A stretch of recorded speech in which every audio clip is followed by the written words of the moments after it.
Problema mo to. Ikaw ang tumorotot sa akin, hindi ako. Ange, Oo. Niloko mo ko, Jed. At ni wag mo subukan mag-deny sa akin dahil nakita mo tong platong to, ihahampas ko to sa pagmumukha mo. parehong-pareho kayo ng nanay ko eh. Wala kayong tigil sa dakdak. Eh kasi gago ka, alam mo yon? Gago ka, Jed. Ginawa mo akong tanga. Ilang beses mo na akong ginagawang tanga. Ginawa mo akong tanga nung niyaya mo ako magpakasal sa'yo. Ginawa mo akong tanga nung pinilit mo ako magtanan sa'yo. At ginawa mo akong tanga nung pinilit mo akong tumira sa bahay mo. Pagkatapos hindi ko pa tumila ka sa loob, naggaguhin ako at mambababae ka pa? Aba, Jed, pambihira naman talaga. Aba, kinakarir ko na itong pagiging tanga mong misis, ha? O ano? Akala ko makikipag-usap ka, ba't di ka nagsasalita dyan? Because you won't shut up. Hindi mo ba naiisip kung bakit ko ginawa to?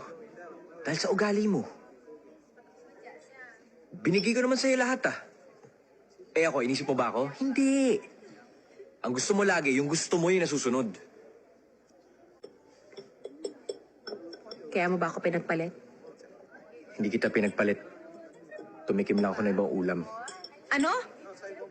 Ano akala mo sa akin? Kari-karing nakapalayok? Pambihira ka lang pala talaga eh. Ayan, diyan ka magaling eh. Saka walk out mo. Eh kasi wala namang pupuntahan itong usapan to, no? Ayoko na. Babay na. Ayoko na. Ayoko Ano na. gusto mo sa akin, Ange? Simpleng sorry, okay na sana eh.